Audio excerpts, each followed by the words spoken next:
Hello, how are you doing? Uh, I I've been busy all day. Hello, Para. Hello, how are you doing? I've been busy all day. I was like, I woke up, went to my appointment, went to another appointment right after that, and then I like rushed home after getting Starbies, and now I'm here. I'm so sleepy though. No shit, bro. I could not stop crying. It always happens. I'm always like, bro. It always happens after like I finish like a really sad game or something. I hit like stop streaming and then I bawl my eyes out. Like all the feelings just come out and it's so every time. I'm still thinking about it. Perhaps you should get some rest after this. Perhaps I should, but nah. Hello, Charlotte. I need more. It's an addiction. The game is just too good. Also, that's very understandable. The game is just way too good. But yeah, thank you for joining. I was trying to find some like BGMs from last time, and I was going through the Hello Charlotte BGM, but I couldn't find the one that I thought I liked. I couldn't find it, so we had to do Omori. I have to find it. I have to find Hello Charlotte OST so I can use in the back of streams and stuff. And I don't make any money off of the streams, so it's all good. It's all good. Ooh-ah. That's a shame. I know I couldn't find it in time. I was searching and searching and searching, but nah, to no avail. I do have Hello Charlotte. I did, okay. With Heaven's Gate, okay, I bought it on Steam, but I didn't realize that you were supposed to like extract the files, and I was like, man, I don't, so I was like, I didn't have time, so I was like, let me just download this, extract this time with like the itch.io files, because I don't know where you're supposed to extract the files into in the Steam version, so I was really confused. So I was like, you know what, no more thinking, I just download. So I downloaded the itch.io version and then added it, so I have it in the game. I have it as the sort of itch.io version, not the Steam version, but the itch.io version. And I tried to do some stuff last night after I finished streaming. Not only cry, but like I tried to toy around with seeing if I could get Hello Charlotte to work and to do another playthrough but on my own. And no more thinking, just download. Yeah, literally. That's what I did. And I was trying so hard to get the Hello Charlotte to work, because I know you remember that like what is it? Well, we tried to do the load screen and then the start new game, and neither of them worked.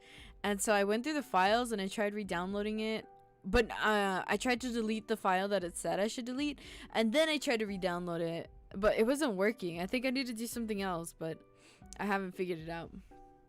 But I've been rushed all day, so I have had no time to think. But yeah, how are you doing? How are y'all doing? Oh my goodness. I know Discord added threads recently, like literally today, but I have no idea what threads are. So I've just been like, wow. Unfortunately, I'm very tired. Oh shoot, man. Drink some Wawa. Lay down a bit. Yeah, being tired can have that effect. It's been a tiresome day all day. And the only thing keeping me going is Heaven's Gate. Wanting to play Heaven's Gate. I was like, man, should I just reschedule today's stream and just stream later? Here, lol, but I feel terrible, so I'm chatting for a bit. Oh, everybody's so tired. Everybody seems to be really tired today. It's a really tiring day today for some reason. I was like, maybe I should just reschedule the stream, but I really want to play Heaven's Gate. So I was like, I gotta pull through. But I hope you feel better, Gammy. Dun, dun, dun. David. Oh god.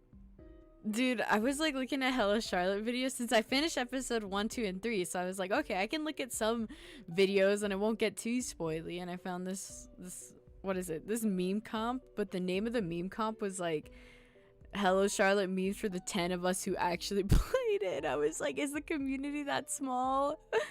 I want to interact with more of y'all fans, bro. I'm all in this now, and I cannot. Ah! Hello Charlotte just hit my soul, and now I cannot go back. See, I've seen it too. I figured. I was like, man. The title was just, it caught me off guard, I guess. And I was like, bro, I swear. Hello Charlotte fans. I'm reaching out. Not really. This is an ongoing joke. I bet it is. On how the community is small. Nah. Gabby, I appreciate you being here. Nonetheless. But I am itching to go play Heaven's Gate. Pause this. Put this on. Turn this down. Put this on. Turn this on. Ba-da-bam. There's at least more than 100 of us. Let me see. The music should be... Yeah, the music and the volume is pretty loud. Voice volume. Actually, let me turn this down maybe. Keep the music down, the sound right here, and the voice sound. Heaven's Gate doesn't have any sound? Then why are there sound options? There has to be music at least. I mean, there has to be music, right?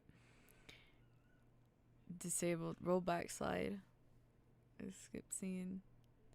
After choices? There's choices? I'm not really sure. There's choices? So...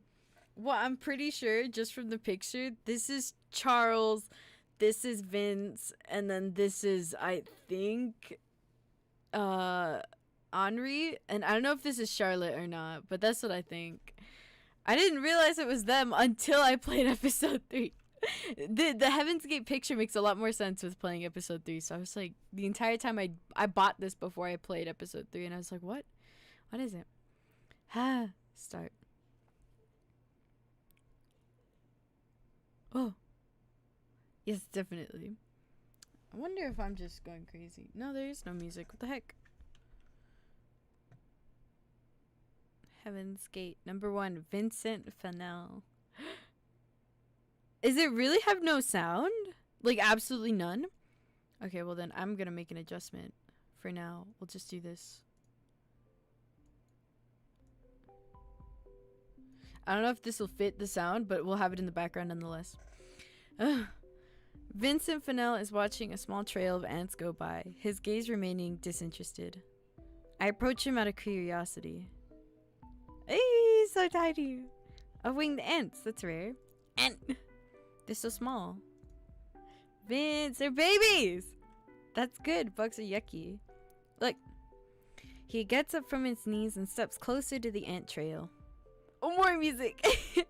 Yeah, I don't know. It feels kind of like, it seems like there is no music, like you said, right? I'm just adding some background music, if that's okay. We must be like gods to them, don't you think? What? those words. Vincent picks one up. Just one tug and, wow, the wings rip off with an alarming ease. Stop it, let go. What are you being so upset about? Just because we are bigger doesn't mean we should hurt them. It's just a bug, though. Also, there's an inside joke between me and my friends that Vincent Fennell has a mullet. Mom says even the smallest lives matter. My mom says bugs are annoying. If you don't stop, I'll tell the nurses. The boy simply gets up and leaves. What's up with him? From that day on, I decide that I don't like Vincent Fennell at all.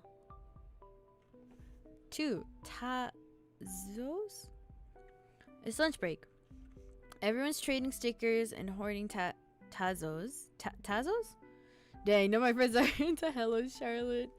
Well, we are friends. We are buddies, dog. I really want to... The Discord added threads recently, and I was thinking of adding a thread for each game, but they expire after like 3 days, so it's like, Vincent is surrounded by children who are marveling at his collection. Oh, this was super rare. Where'd you get it? It was in my chips. Lucky. Do you want it?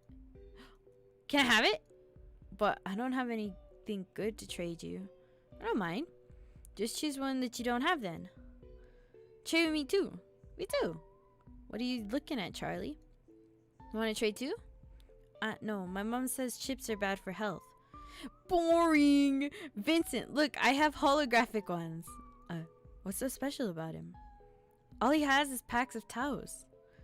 Lost in thought, I trip and drop the box with the classroom turtle that I was carrying. The nurse yells at me and makes me stand in a corner for half an hour. I blame it on Vincent too. 3. Mother. Sheesh. That Vincent sprite is what I feel like right now. Empty inside. No, Gabby. No. When I'm 5, we moved to a flat swarming. Wow, we moved to a flat. By friends, I mean a few people from the Hellish Charlotte server. None of my Iron friends are into Hellish Charlotte either. I was looking for the server, but I haven't joined one. I will want to join one. If you have any recommendations for Charlotte servers I should join, let me know. When I'm 5, we moved to a flat swarming with cockroaches and pigeons living on the balcony. Why is this place so dirty, Mom? I ask. The person who lived here wasn't very clean, is Mother's answer. I want to go back home, I tell her. Why do we have to leave? We won't be staying here for long, dear, Mother says, and I want to believe her. The surrounding dirt makes my skin crawl. Later, I overhear our neighbors talking and learn that the former owner was a drug addict. Died of overdose, they said. Oh. Let's be Hello Charlotte fan. Friend fan club! Yeah! The friend fan club. Yeah. I'm down. When I raise my voice, Mother tells me to keep quiet. When I walk around the house, Mother says that my footsteps are too loud. When I become excited, Mother reprimands me for misbehaving. One evening, she has a breakdown over unsorted clothes in the drawers. We are talking normally, and then the next moment, the house is filled with shouting and sounds of my clothes being violently thrown on the floor.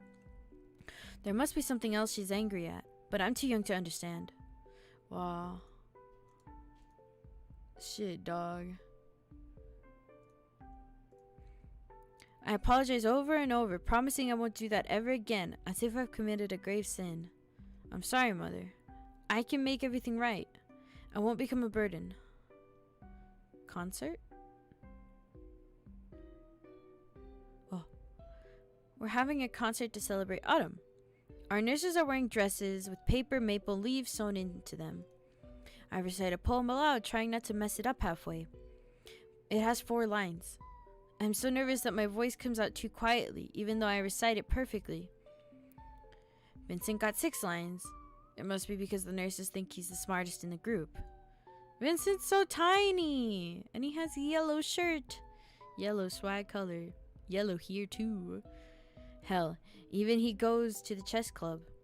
Vincent recites the poem in a monotonous voice like he doesn't give a care. Oh. Vincent's almost always the last to be picked up by his parents. Sometimes nobody comes and he just goes home alone. I tell Mom about that and she totally freaks out. How can a child go home by himself? She exclaims, shocked. What are his parents thinking? I don't know what to say to that. Valentine's Day, number 5. It's Valentine's Day. Everyone gets tangerines and Kinder surprises for lunch. I get sick and throw up into my festive shirt. I didn't like it much anyway. Mom did though. Vincent is at the nurse's office too. He tripped and scraped his knee. The nurse is drawing a net on it with green antiseptic. The scrape seems bad, but he's not even wincing. He stares staying blank. Doesn't he feel any pain? Maybe he's actually a robot. I want to ask him that, but my headache is too strong, so I ignore him. All I want is to go home and watch cartoons in bed. Thankfully, Mom's quick to come to my rescue. Afterwards, I stay home for a whole week. New stage. This one's black compared to that. Wow, me and Vincent escaped knee buddies. What is it? When I moved into this apartment, I had this bed, and the bed doesn't have the frames. I took them all out after this. They had like these big frames around it, and it was like the side of it was very sharp, and I was like, It's flat, but it was sharp, and I was like bouncing on the bed one day with like 2 other people. I think, I don't remember who they were, and I fell down, and my knee. I wonder if my knee, all the skin came like up, and it bunched together in like a little line, and you could see the muscle, and I was like, I remember just staring at it for like 10 seconds until I finally started crying, and I was like, it was so weird. It was trippy. I just stared at it. I didn't know what to think. The skin just was like, pshh. Time passes fast. My kindergarten graduation album is filled with pictures of other kids running around and a macro photograph of myself in some kind of medieval clothing from the photo shoot. It's my favorite one, but I'll never admit that.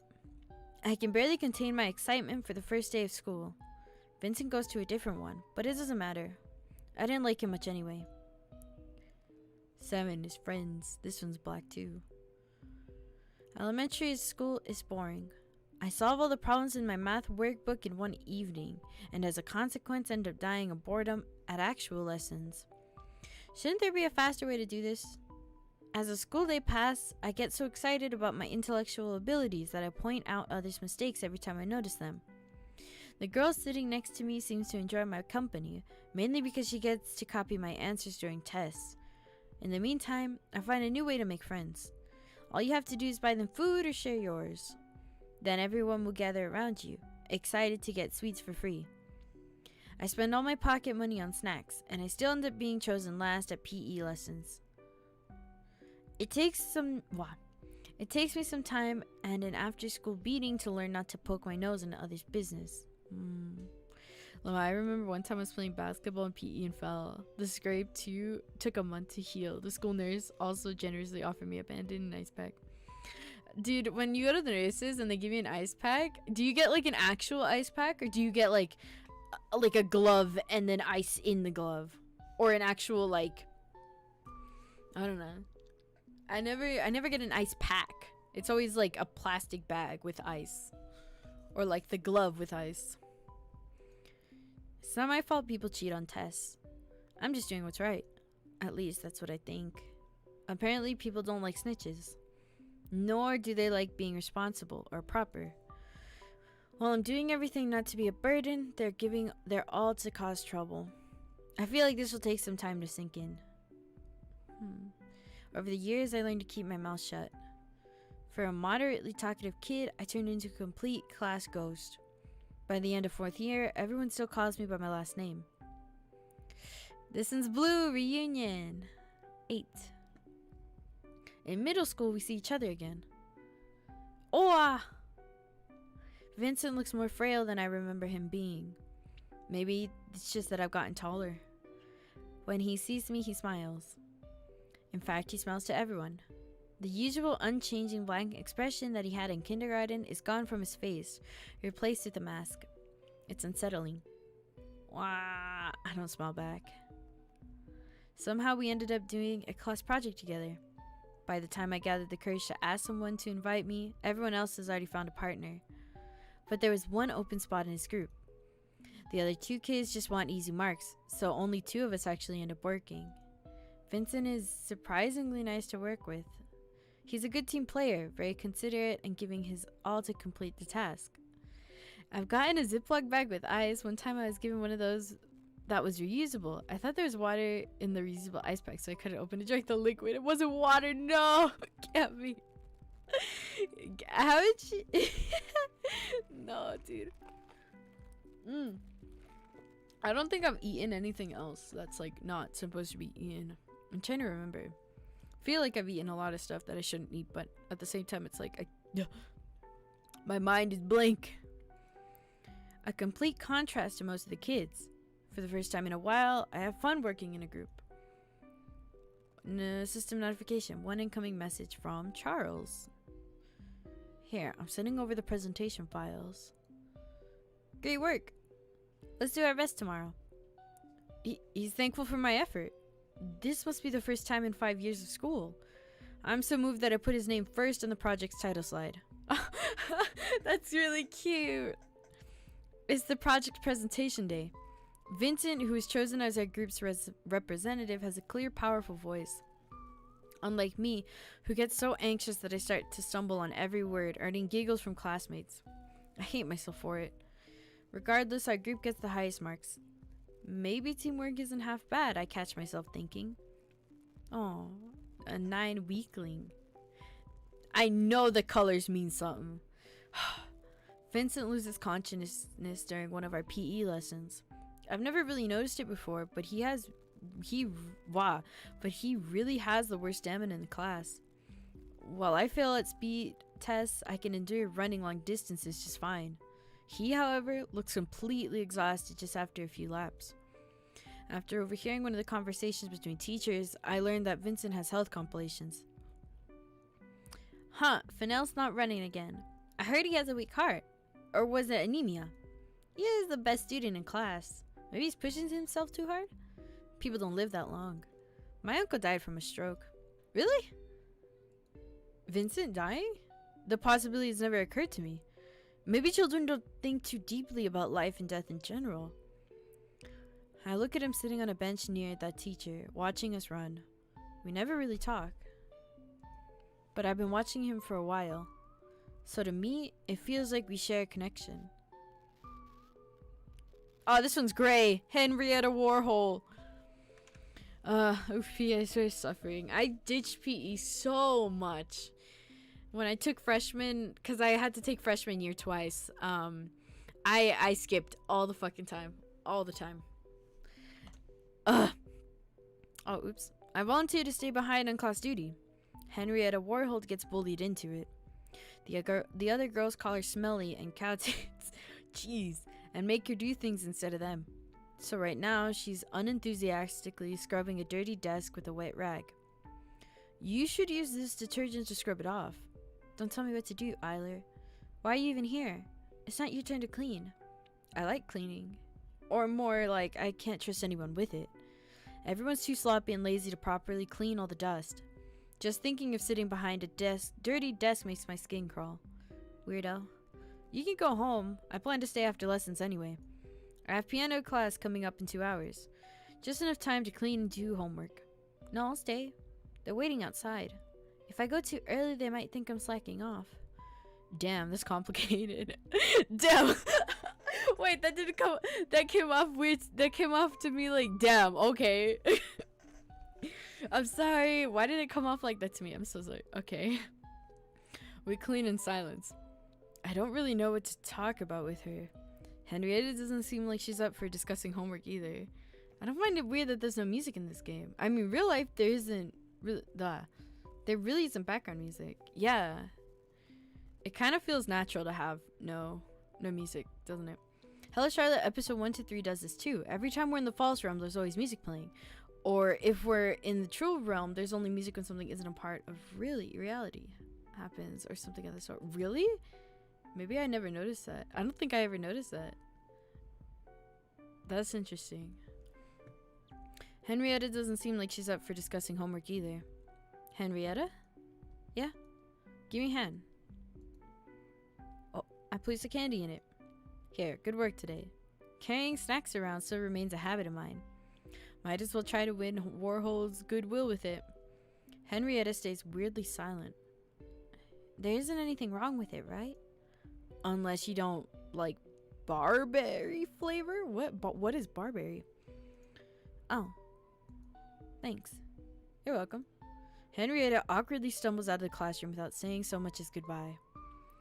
I don't like the silence or lack of BGM. The Omori track is great for the silence though. Really? I think this game, maybe I'm blocking out the Omori because it seems like it's so just quiet, you know? That it feels like I just can't hear the Omori soundtrack in the background, even though I know it's like there. Weeks later, we start talking during lunch break sometimes. The other girls mock and tease her for it, but Henrietta learns to talk back. Maybe she's more confident about herself when she feels less alone. 3 incoming messages from Henri. Okay, listen up, Eiler. We're gonna get rid of your acne. I'm gonna send you a list of skincare products and food to avoid. But Mom... no buts. Look for a clean freak you sure hate... Wow. For a clean freak, you sure hate looking after yourselves. Or perhaps music only plays when Charles is disassociating in the true realm. That's interesting.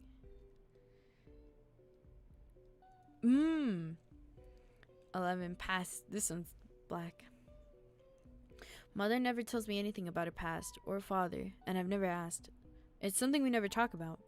All I can do is listen to her occasionally cry at night and keep quiet about it in the morning. She's holding up well, but I can't help but worry that one day she might trip and fall and never get up. The thought makes my hand... Wow, this scared my... The thought makes my hand itch, and I spend 10 minutes in the bathroom trying to wash it off. I want to grow up and become someone she can depend on. Oh, this one's white. Intruder. Interlude? Oh. It's quiet in the mind library. I'm hunched over a language workbook trying to fill in the blanks, but all the letters come out jumbled. I write them over and over again until the pages are filled with illegible scribbles. Frey peeks over my shoulder like nothing's wrong. Frey!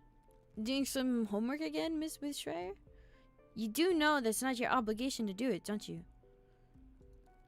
It's for a friend. So that's why you couldn't turn them down. Because they said you're friends. What's so wrong to believe them, Frey? No, nothing, of course. Oh, it's fries. It fits in so well, fries. No, of course not.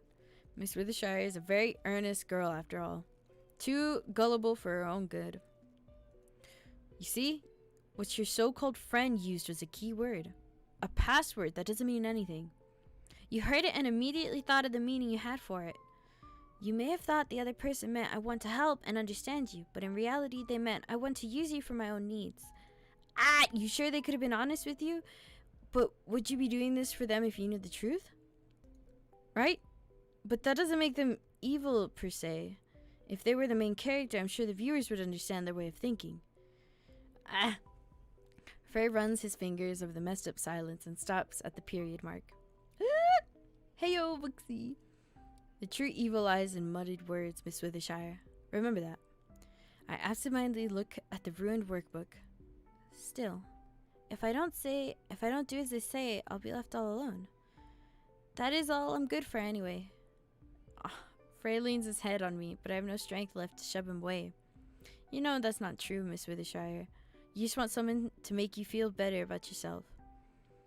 One time I was told to do someone's hope for them. I told them I'd do it for $100. They never asked me to do their homework again. Period. Even if it's someone you despise. But don't worry. I know all the words you want to hear. You may feel like you're never doing enough, but in reality, you're always doing your best, aren't you? School trip. This one's blue. During the first year of high school, we go on a school trip. I don't have anyone to make promises about sitting together with, so right now I'm left with 3 choices. Sitting with the teacher, sitting with one of the class bullies, approaching Mr. Fennell, who happens to have a seat open near him. I did the latter is the less evil. Mind if I sit here? Not at all. They're so cool! Aw, lame. Vincent, why you get cut off by my dummy head? Thanks. Oh, now that I think of it, it's the front seat. I shouldn't be taking it. You can just change with someone if they get car sick. I, for one, can't sit in the back. I always get dizzy. Sucks to be you. Vincent laughs dryly. His laughter doesn't reach his eyes. Crap. I just messed up my second informal conversation with him. By the time I gather myself again, Vincent's long since asleep. He do be sleeping. His head is bumped against the bus window in small intervals. I bring out my MP3 player, but minutes later everyone decides to watch an action movie. The loud sound doesn't seem to bother Vincent, who's sleeping with earplugs. I should have brought some too. In the end, I settle on watching the movie and lose track of time. It's a school trip. By the time we arrive at the hotel, it's past midnight. I get a room with 3 guys who don't mind me ditching them during the night. Success. Notice how Vince's clothing matches Charles' old ones? No! Where'd the cool kids sit? Sometimes it's in the back, sometimes dude, I feel like the like quote unquote cool kids, like rowdy kids, always go for the back. It used to be the front. Blech. It used to be the front, but now all of a sudden, like towards like my middle school year, it was all of a sudden the back. They always took the back seats. We get up the stairs and unlock our room. It has a bed and a shower, so it's perfect. My classmate leaves the room as soon as they finish unpacking. As expected, they don't bother inviting me anywhere. Glad they know I hate having fun. I spend half the night sketching ideas for a comic I might draw someday. All of them feel like I've seen them before. In the morning, I emit the light of freshness. I like being up early. The hotel dining room is dead silent, like a cemetery. Out of my classmates, only some girls and Vincent are present. I decide to drop into the seat near him. Morning. Good morning. I didn't see you last night. Notice how Vincent's clothing match Charles's ones.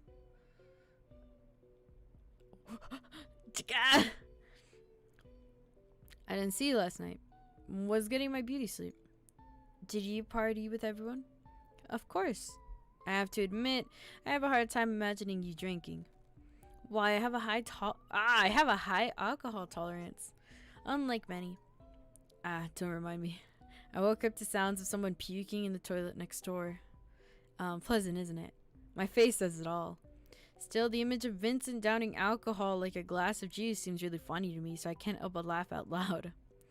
Vincent gives me a questioning look, so I quickly try to change the topic before he asks anything. When I drink, just become sleepy. Boring, right? Ha ha ha. Is that so? I thought you'd be the type to talk a lot. Nah, if anything, I shut up for good. Then fall asleep. I think I'm the type people would call an ambulance for because they drunkenly think I died of lethal ethanol intake. I get dizzy when I sit in the back. I guess I hate the view or something, so when I move in the front, some of the rowdy kids are still there. It was terrible. They're too loud. They're way too loud. They're upsetting. They're so loud. You sound like you speak from experience. Well, the trip itself is nothing special. And art museums never interested me much. During one of the excursions? What is that? Henrietta gets lost and I volunteer to look for her. Thankfully, I spot her at the statue near the museum with the dead phone. Henrietta doesn't let go of my shirt until we're back to the group. The night at the hotel on our way back doesn't go as smoothly as the first one. This time I have to share a room with a guy who doesn't mind other people seeing him make out with his girlfriend right in the room. Art galleries are weird. Sightseeing. Art galleries?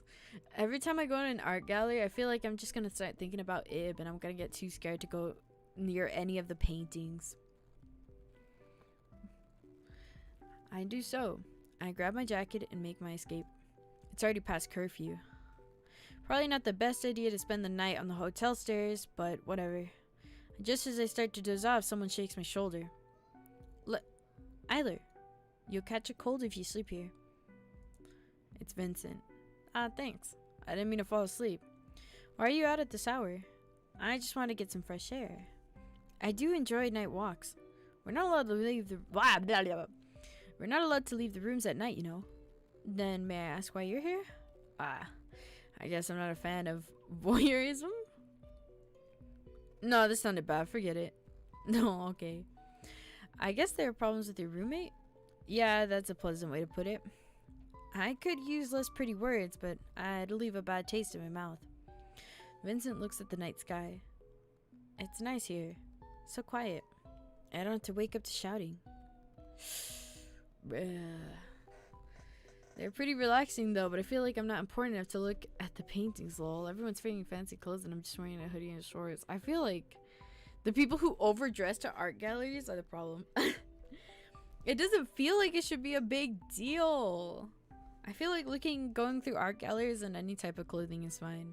But sometimes it does make you uncomfortable when you see like really fancy people there. I don't know what to say, so I just pick at my skin. Sorry I said too much. No, that's fine, pitiful, awful. None of these seem to fit. I'm not someone who should comment. We sit in silence for some time. That being said, do you plan to return to your room? No, I'll wait it out a bit more. I see. Well, good night then. Night. Thanks for keeping me company. It's my pleasure. Half an hour later, I return to my room, only to find my classmate sleeping soundly. This asshole. I fall asleep thinking that it'd be nice to go somewhere with my class again. Passwords. Frey said something about passwords. Incoming message from Vince. Would you mind joining me for lunch? Sure, just gonna grab something to eat. Is it the usual place? Yes. I'll be going ahead then. Wow, Vincent likes to eat outside. It's more quiet here, he says. After the class trip, we've started hanging out more often. Sometimes he invites me for lunch, like today.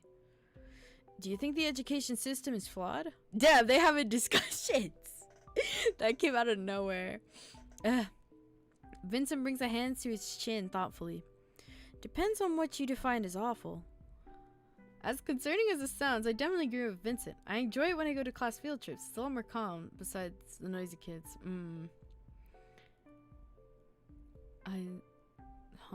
Yeah. Wow! Oh, shit, this is my thing. I was like, why did it go down all of a sudden?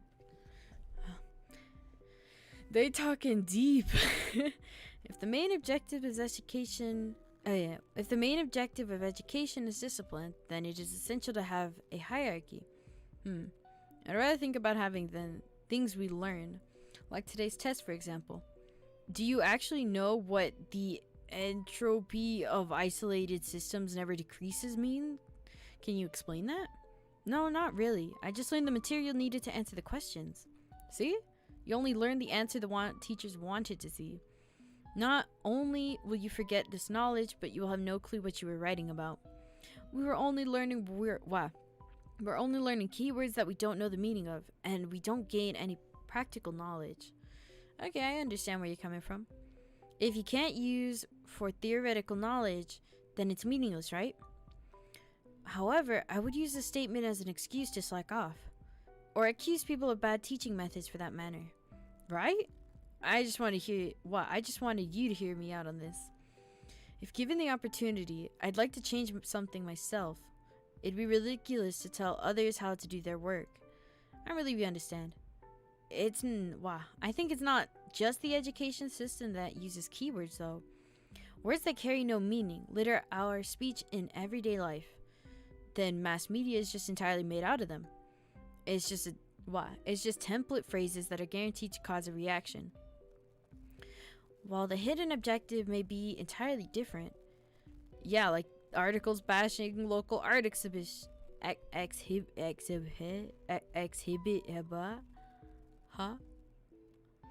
actually written to promote them. Oh crap, I think the break will end soon. You still haven't finished your food. Don't worry about me. We hurriedly finish our modest lunch and run to class. Puberty? Oh no. As the older we get, the more disturbed and obnoxious everyone becomes. They're trying to connect clumsily, erratically. Well, I understand to some degree, but I've always been fine on my own, in my own company. Also Vincent's, but he can be tiring too. Sometimes he starts ranting on subjects I don't understand, which gets tedious. Like hell do I give a damn about politics. Go back to your containment board for God's sake. Henrietta isn't a saint either. Am I actually masochistic for enjoying being badmouthed by her? At least she has the same horrible taste in anime. Not the dating sims. Miss Warhol, you absolutely have to consult me on dating sims. What? I keep bonking this thing. We can make a fortune out of this. Fuck off, Eiler. I won't sell. Here at least. And don't talk so soundly. The other girls are here.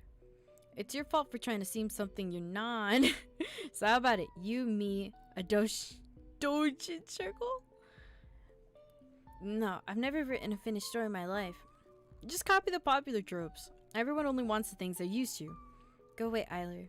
You're a bother. Go pester someone else. Trying to talk to Moral in this world always lifts up my mood. Or have you heard of Heaven's Gate? What? They're an organization that preaches that our world is controlled by alien puppeteers from another world. Fucked up, right? Does that mean the world is more real than ours? What is it? What even is real these days? Do you think we could be saved if we refuse to be actors on the stage? Maybe we should leave altogether. 1 minute coming message from Charles. What's up with the emergence of the web cults lately? You mean Heaven's Gate? Actually, I helped to copyright the contents for the site. What, really? Of course.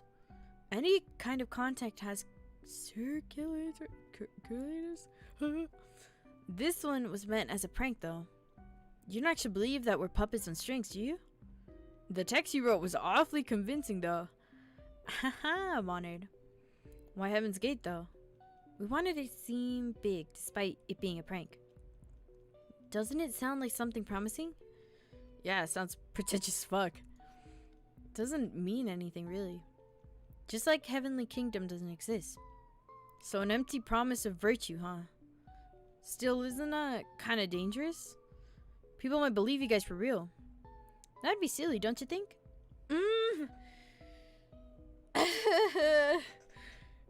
Oh shit, Miss Hawkeye. Do you think I'd act more rational if I killed her remaining emotions? I don't believe we could be rational without feelings. Patients with prefrontal cortex brain damage cannot experience emotions. To them, any decision seems as good as the other. For example, when I think of killing someone I care about, I'm overwhelmed with horror. It goes without saying that I never do it on a whim. Thus, feelings are essential for rational thinking. Soap inhibits the prefrontal cortex functionality as the side effects, right? They use big words, bro. I've been saying it all the time, but consuming it isn't doing you any good. You lose the ability to distinguish the weight of one decision from another. And that means killing me and eating cookies for breakfast will be morally equal to you. My point is, killing your emotions will only worsen your overall mental state. It's okay to care, Bennett.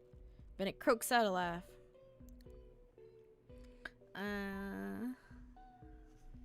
Oh no, Felix is using the big kid's words.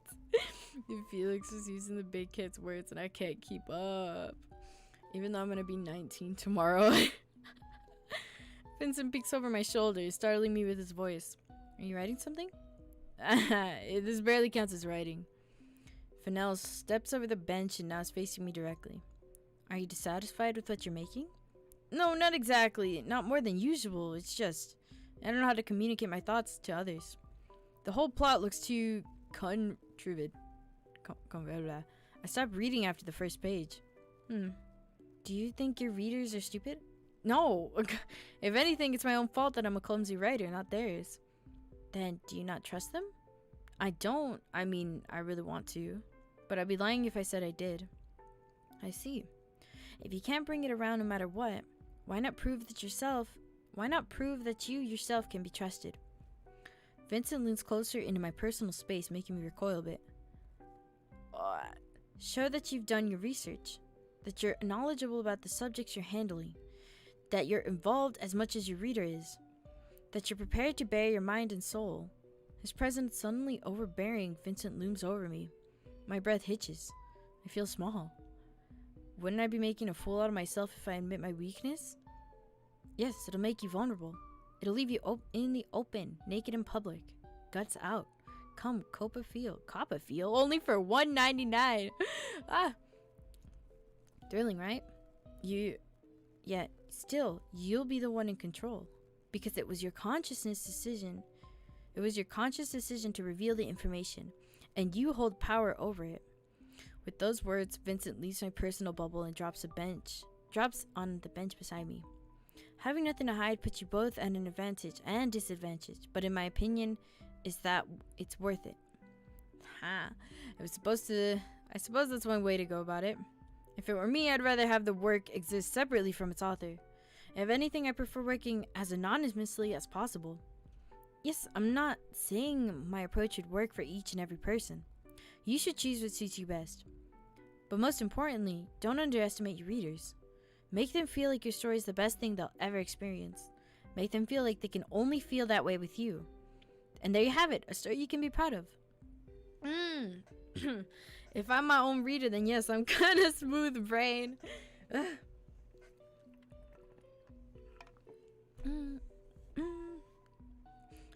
The way you put it sounds like selling your mind to others. Does it? I call it sharing. Besides being insincere in your work will result in favoreless throwaway texts. Do you want to write disposable garbage like that? Mr. Fennell, you're tense. That's a that's a lot of knowledge for someone as young as you, Mr. Fennell. What he's trying to say is that no matter how much you reveal about yourself, you'll still be the one in the control. Although I don't find that statement to stand true nowadays. It depends. I see what he's getting at, though. I'm just saying what I've learned from more experienced writers. And I suppose I'm really passionate about writing. Oh, I didn't know. Is he writing something too? You just look like you need advice. Were the words I chose enough? Yeah, thanks. I owe you one. Hey, they eating lunch! Actually, would you like to read what I've written so far? I think I could use some feedback. Sure. Don't expect mercy. Read on. I'll fetch you my notebook next week then. There's a lot written so you can take your time with it. Oh, our conversation is cut off by the ringing school bell. Beam, boom, boom, boom. During our final school year, Vincent joins the student council and invites me to do the same. Didn't you mention that you wanted to influence school life if possible? I believe it's a good opportunity to do so. When you reveal something about yourself, the word spreads fast. Then from one person knowing, 10 would know the next day. That's true. That is true. It depends. I keep bugging my thing. I need to change the setup really bad. Which is something you have. And right now I'm using it to convince you to try it. So persistent. Okay, fine, I'll tag along. Success! You'll definitely regret it. This is fun! Oh wait, that's the opposite of words of encouragement. Ha ha ha. It's past 6 p.m. We're ones of the last students to leave school. I stretch and allow myself to let a prolonged yawn. Today's meeting was so tiring. I need a no people day soon. I can understand that. Says Vincent, who talked during the whole meeting. Well, but then again, I suppose you can always twist your words into something different. Or lie if you're a good liar. I'm not a good liar. I can't lie. I feel bad. I feel too bad lying. How do you even have energy for all that arguing? Haha, I just enjoy a good discussion. More like uncivilized discourse. Everyone's basically trying to shout louder than others. Thrilling, isn't it? Can't believe you. I'm joking. It was indeed a bit tiring. I'm not a big fan of the noise. However, I don't feel like going home just yet. Well, the weather's not bad. I was planning to invite you for a walk anyway. Alright. Should we walk in silence for a while? Good plan. Also, anyway, sorry about rambling. Back to Kevin's again. No, don't worry. It's fun. It's fun when y'all ramble. I let my vision lose focus and feel the world around me slow down. We part ways after an hour of strolling around the park. Feeling re-energized, I spend the whole evening leisurely studying subjects ahead of the program. 18 social media, oh god. Yeah, I usually like to share my own stuff, and sharing part of myself with others. I try my best not to overshare though, because I will have a loss of control on how the others will react to it. Yeah, I can understand that. Sometimes I get scared when I overshare, or when I talk too much about stuff. I don't know. I feel like I get lost in thought, and then I might say something bad, or I might say something that I think that maybe not other people think, or like, wow. It's always the what ifs. We're waiting for the next class to start. Henrietta sits near me on the windowsill, dozing off with a chem textbook in her hands. I'm so tired of social media. Everyone's talking so much, but no one's talking about the things that really matter. I feel bad for contributing. Henrietta yawns and stretches, then I pinch my nose. What do you think people should be talking about then, genius? And who are you to decide what matters and what doesn't? Shut it, I know, I'm just saying how I feel. And I feel tired. Your judgments are useless then. It's like wanting a teenage melodrama to have a deeper meaning. Want something profound? Read a book. Or go talk to Fennell. He's like a combination of a therapist and a saint. So no wonder you love that. Way to trivialize him. He's like a god. A human. You're just biased because he validates you. Okay, good point. Still, I don't get it. What's so good about him? Aren't you singing his What? Aren't you singing him praises just because he's polite? As you've seen, I remove comments from time to time because I feel like I said too much. Yeah, no, I understand. Just because he has the human decency to make effort to be kind to others. He's hardworking, reliable, and after talking to him, I always feel like I've ascended to some new level of human consciousness. Also, he appreciates the concept of personal space, unlike someone. Are you done yet? No, you're just being jealous. Go fuck yourself, Eiler. See? No human decency. Vincent would be like, would you kindly back off? That's the same thing. Might as well be. I wonder if he's ever gotten angry at someone. He just has high self-control. I lose my mind somewhere along the way when I tried to prove that I'm not a doormat for others to step on. So she is conscious about her attitude after all. Me and Henri is best Henri. Actually, any Henri is great. I can't exactly tell you not to worry about it though. But I like you the way you are. Okay. Bye. She was cute. She was happy. Understandable. She was happy. Vincent comes over to do a research project for school. I welcome him into my room with rubber gloves still on my hands. Hey, Eiler. You look proud of yourself. Of course. Cleaning done. Clothes ironed. I can focus on schoolwork in peace. Good. You seem to be especially... Gilbert, what the hell are you being? When it comes to organizing, I just can't seem to focus when there's something out of place. I end up thinking about a single sheet of paper lying around unstored instead of doing something useful. Oh, but that's not the worst of it. Must be tough. My workspace isn't very organized in comparison, although I don't have many personal possessions. Don't like stuff piling up? That too, and perhaps I'm not very sentimental. I briefly wonder if that's really the only reason, but I decided to not press on. Let's change the topic. That being said, remember when we were all about collecting stickers and stuff? Yeah, everyone was crazy about trading. I still have my collection. I can't bring myself to throw away my cat toys too. It's kind of embarrassing. Why? You must have loved them a lot. Have things you love doesn't make you seem infantile. Yeah, well, when you put it like that. What about you? Don't you have your favorite stuff? No. I only bought popular things regardless of whether I like them or not. I see. And then? Then I threw them away as soon as they became useless. Ugh! At this moment, Vince's gaze seemed empty. His face didn't convey any particular emotion, even though he was smiling, which felt horribly out of place. For a second, it felt like we weren't talking about bootleg Digimon stickers? But something else entirely. Yeah, I see. You must have no interest in material possessions. That's admirable. Vincent pauses for a bit, then answers.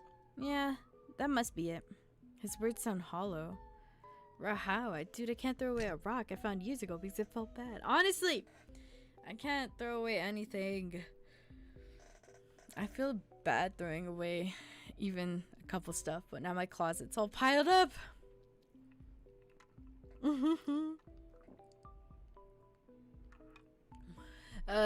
Still losing my weight, this, by the way. I call him Sam. They chill. Perhaps he doesn't like holding emotion and connection with anything. Perhaps he doesn't. Ugh. It's like, I want to give him a hug. I don't know. His words sound hollow. Uncertainty. This one's gray. Which ones? I want a collection of what's gray and what's not. Oh shit, my bad. Oh gee. The sun is about to rise. Henry's fallen asleep on a beanbag with a joystick in his hands. Henry? Is this like Henry? Like Henry? This is Henrietta. This is Henri. Who this? Is this like... Is this someone we know? Wait, fuck. Because I know there's a Henry, like a proper... Or is it Henry is her younger brother. Ah, there we go. That's where it was. Perhaps he doesn't... Which is something I can relate to some degree. Yeah, since he follows trends and stuff, he doesn't actually own much that means to him. He's not too attached to things he doesn't care about. Yeah, that's true. This game. The sun is about to rise.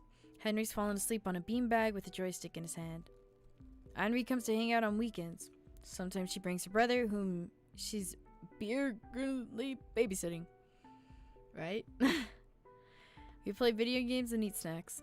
When Henry's not in a school environment, she's far less stressed out. Even her voice sounds lower than usual. Crap, your brother's good at rhythm games. Yeah, use him as if... Why? She's like, yeah!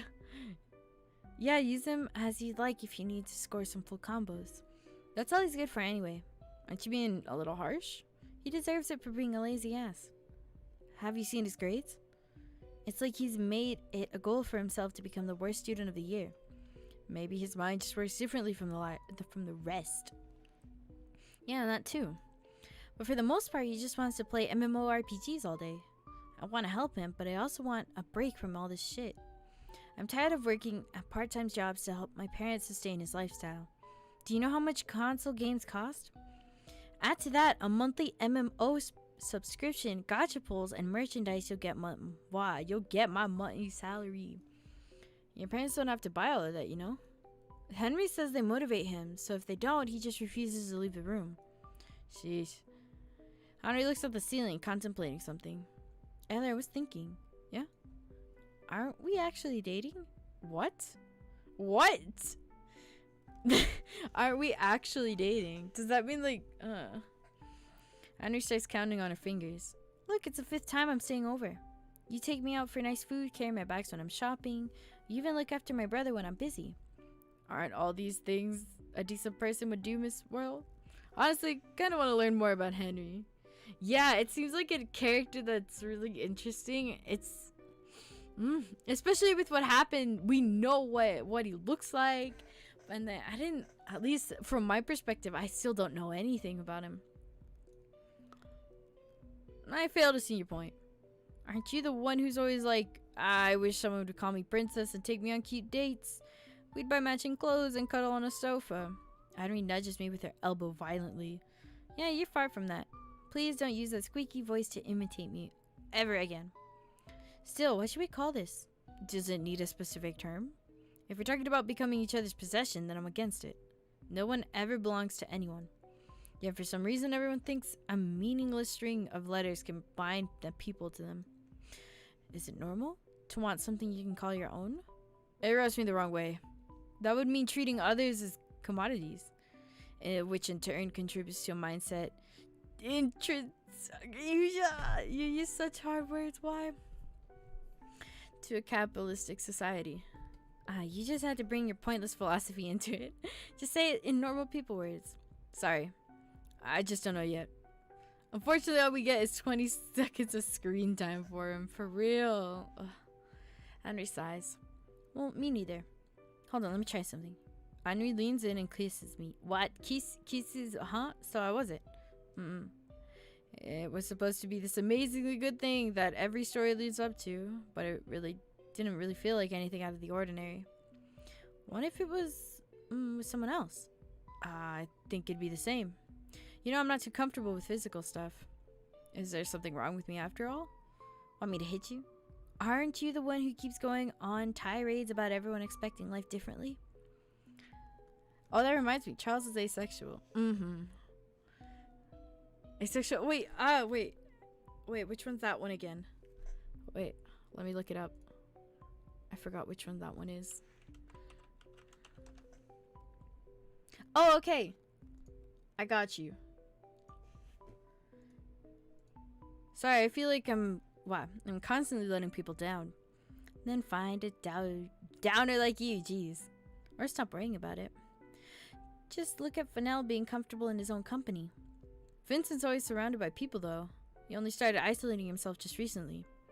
I've only talked to him a few times. It felt like he wasn't even there. He's not really listening to what you say. So my conclusion is that he's full of shit. But at least he's content with it. Maybe he's just bored around you. Maybe because, but he's like that around literally everyone. And you kind of suck at reading people. He also is gender fluid, canonically.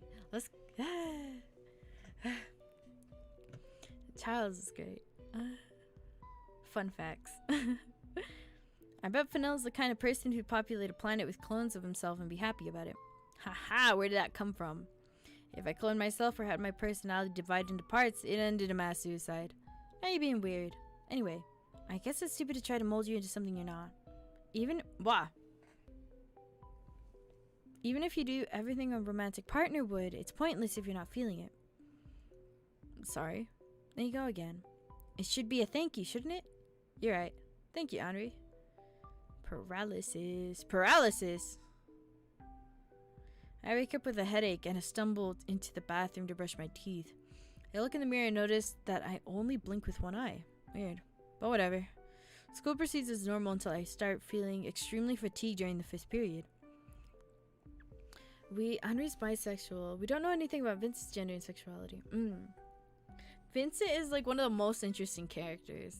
Vincent is just, Vincent. No, something's not right. I end up calling Mom. She always knows what to do.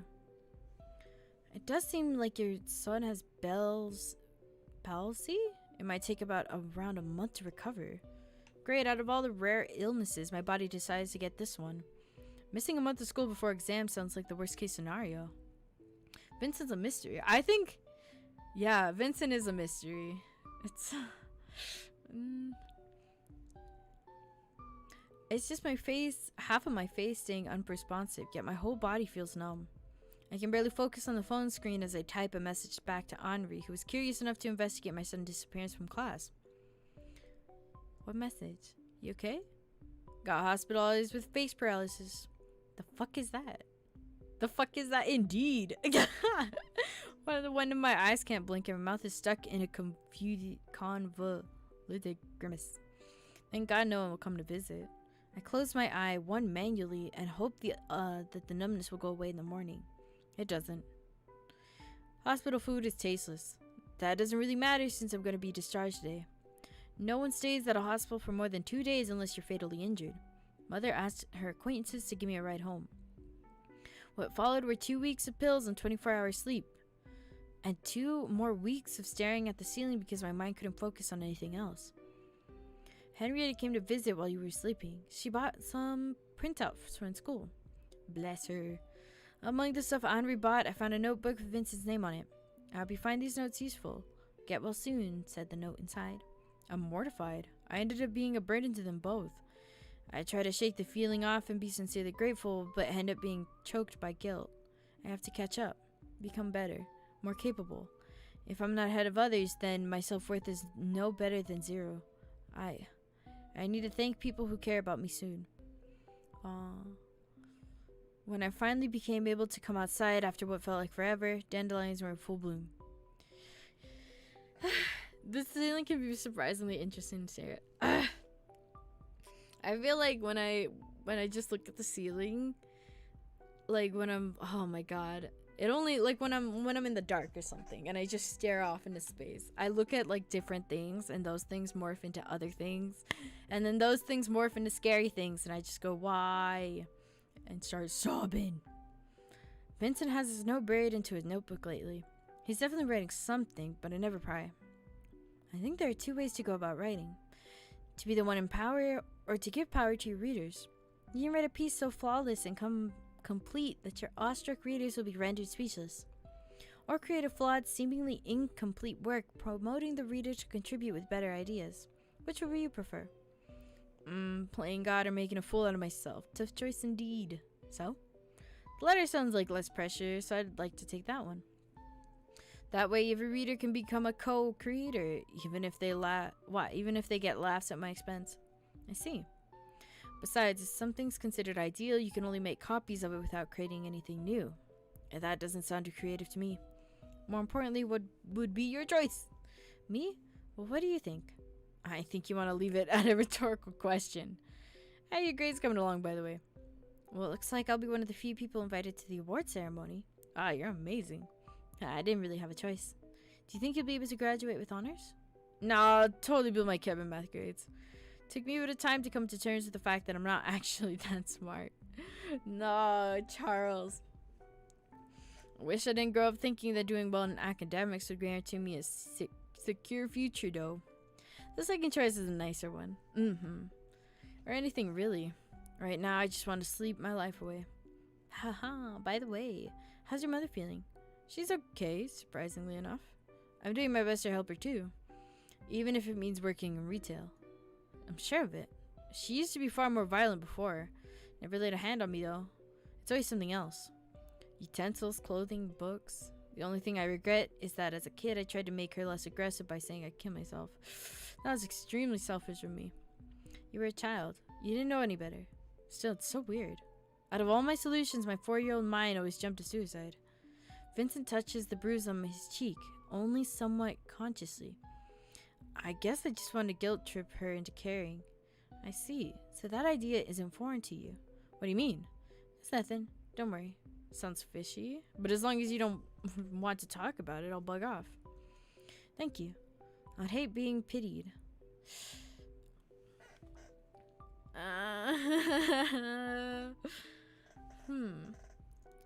Maybe I shouldn't have come without a warning, but it's Charles, so he wouldn't mind all that much. I'll just return this book and go home anyway. Click. It's open. Jeez, when will they fix the lock? It's already been a month since it's been like this. This place is already a hellhole. Wouldn't it hurt them to put more effort into making it a little bit safer? The elevator's taking too long. Did someone just come in? Oh! Keep quiet and no one will get hurt. Oh. Keep it subscribed. Somebody help. What? What? Huh? I hear someone opening the doors above and a dog barking. He ran away?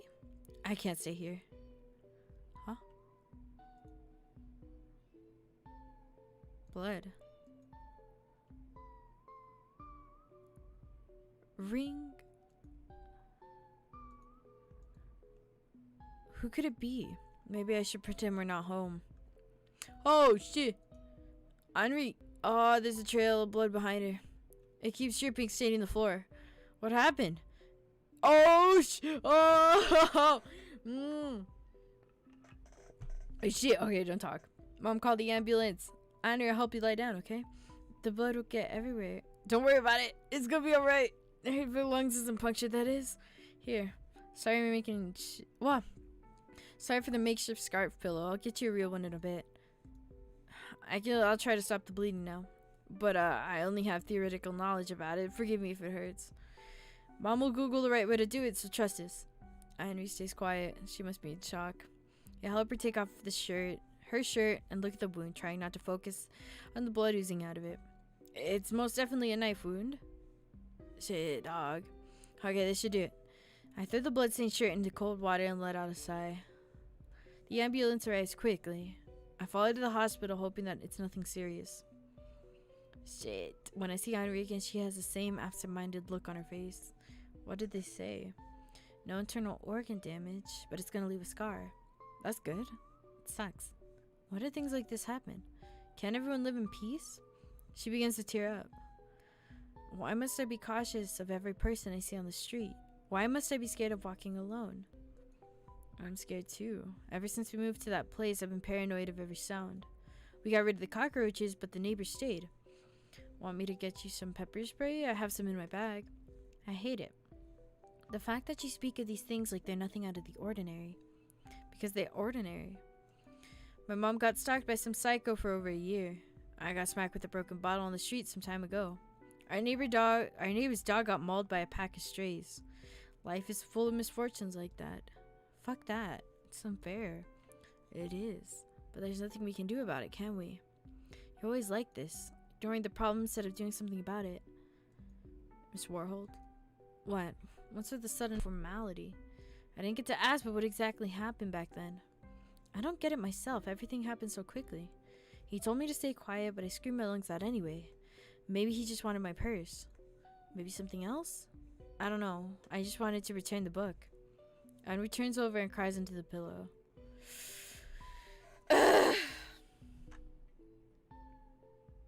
Shit. Okay, examination over. I'm gonna disinfect the equipment. You can get dressed. Thanks, Mr. Honkayer. So how is it? I don't think these bruises will ever heal. Unless we skin you and replace the tissue completely. Yeah, I don't think you want it. Even though you're emotionally dead, unless even though you're emotionally dead, unless medicated, it's gonna hurt like hell. Can't laugh about that. If it's a smile I can give you and see.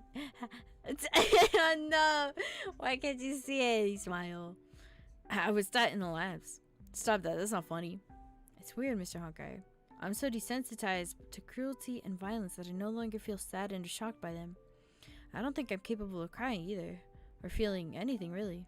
Everything is just mundane. Well, humans are an adaptive species. If all you see every day is atrocities, you can't help but get used to them. Yeah, I guess you're right. Forget I said anything. You hate being sober that much? When I am, I start having thoughts. I'd rather not think, Mr. Honkai. That should be your thing too. Good night. Well, he's right. It's not really something I should concern myself with. I have to focus on my research while I still have the time. While he still has the time. We're strolling in the park after school again. The weather isn't particularly good, but I have an umbrella with me. Vincent doesn't mind the rain, but I do, so I follow him like the butler of a rich household. His throat is bandaged. Vincent doesn't bring it up, and I don't ask. We stop at a small bridge. Oh, there's something I've been meaning to tell you for a while. No way, is it a love condition, Mr. Fennell? It seems that in this world, Felix knows that he's just a clone. Almost. I've been writing a novel. Oh, what is it called? Aether Almanac? Almanac? I can't say that word. Sounds fancy. I'm still in the process of writing it, and frankly, there's a lot to do, but I have published some of the chapters already. If you're willing to give it a read, I'll be happy to share it. Of course, I mean, you can't write badly. Haha, thank you for your trust.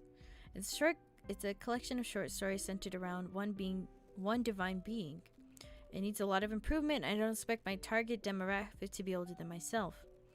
Still, it's a work I love dearly. Is Bennett weird too? I think Bennett is. Maybe a little bit. It's the first time I've heard him use loved in regard to something. You should read it soon, I thought. I ended up postponing it until the very last minute. One of one's writing is a mirror of one's soul. I was afraid my imaginary construct of Vincent shattering upon looking into it. Yeah, he is.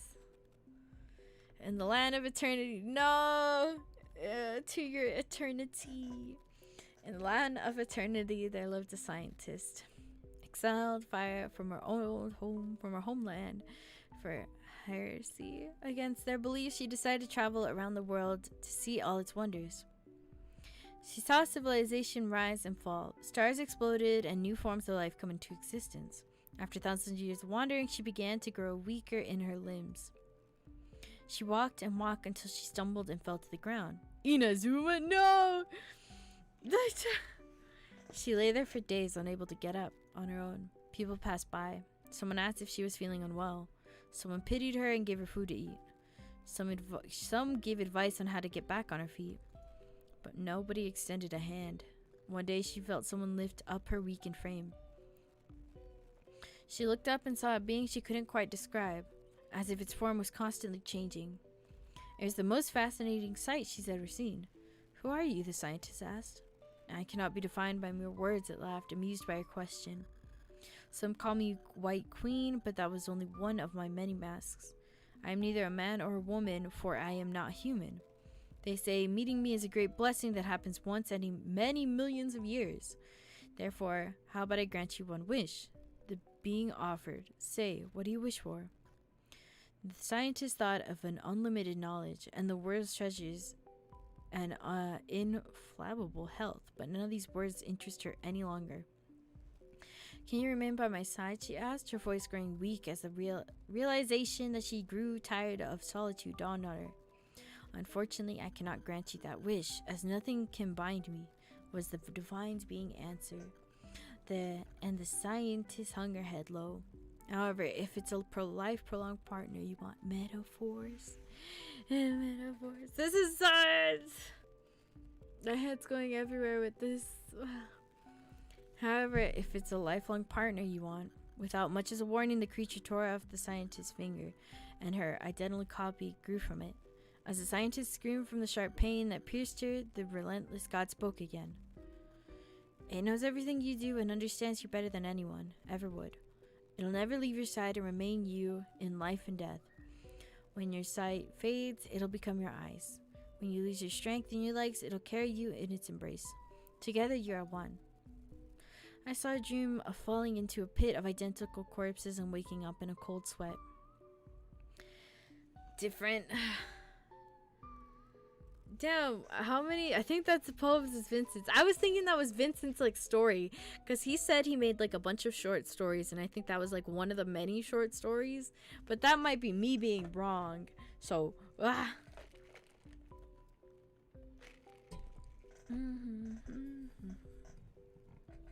Henri is idly browsing her phone as I struggle to finish a mission in a shooter I was playing. Wow, Fennell's sure popular. And just looked up his novel and it has like 15 fan communities. Oh, 15 fan communities? On Amino or something? No, what are you acting all surprised for? Are you his fan or something? Stop it, I'm not a blind follower. I read his writing the other day. It's good, I really like, really good. What? And the falling into the pit. The pit. But I didn't like it. Well, okay. Care to explain? Well, the overarching theme of one of his stories is that only you can save yourself. It's like other people don't exist or can't be of any help even if they're around. His characters either choose solitude or end up in circumstances where they're surrounded by their own selves. Don't you think it's close-minded to think that way? Oh, Eiler, I knew you were dense as a brick, but not to this extent. What do you mean? Henri rubs her temple and gives me a reprimanding stare. Oh, listen. Doesn't this all remind you of a certain someone? Breaking. Young people aged 12 to 16 found dead on the shore. The motives behind their deaths remain unclear. Numerous sources report that they were frequent visitors of Heaven's Gate community website, a web cult of whose beliefs may led them to suicide. Or falling into a pit of identical corpses. I mean, Charles does throw Vincent to a pit once they die. That's true. The story of the lonely scientist was from Charles Poe. He's reading Vincent's story, I believe. Is it? Well, yeah. That's what I thought. We were reading his story, but as Charles, because we are Charles in this game, right? At least we are. I thought that might not be true because Henri. Well, I thought we were reading it from Charles Poe. Bam. Vincent sleeps schools for 3 weeks. When I see him again, there's a mask plastered on his face. Vincent Fennell is smiling. What the fuck was that?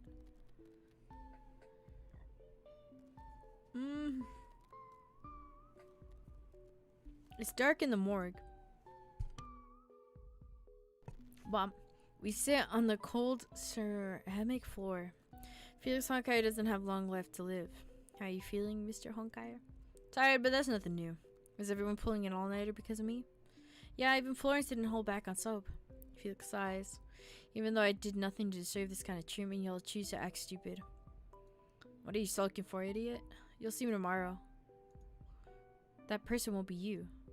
I doubt anyone will notice the difference. It's not like I did anything remarkable during my lifespan. You gave a shit about me. Although you gave a shit about everyone, just like Henri, before he fell ill. Henri? It's unfair. We both know I'm a copy. First, Mr. Honkai tells me it's okay to care. Then he complains when I do. Which is it? Do you believe in God, Bennett? No. Henry Huxley. Huxley! That's who I thought.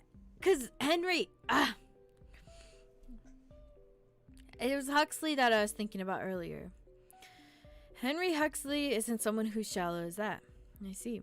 Then it must be the same for me too. Mr. Honkai, I won't make friends with you the next time we meet. It's a promise then. The story.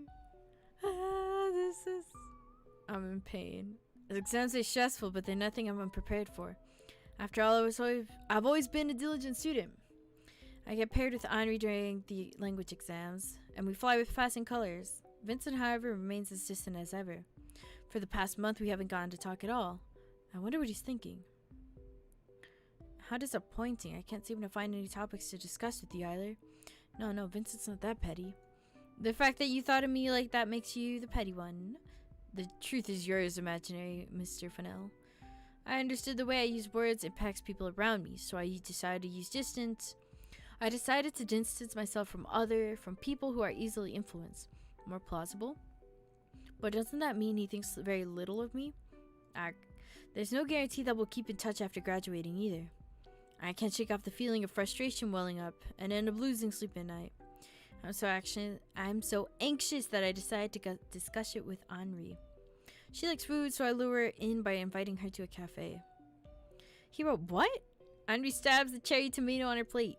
It makes a popping sound with the burst. Boop. Maybe telling her wasn't a good idea after all. So what if he's a cult leader? I want to talk to him again. So what if he's a cult leader? He ain't do nothing wrong. No, that's awful.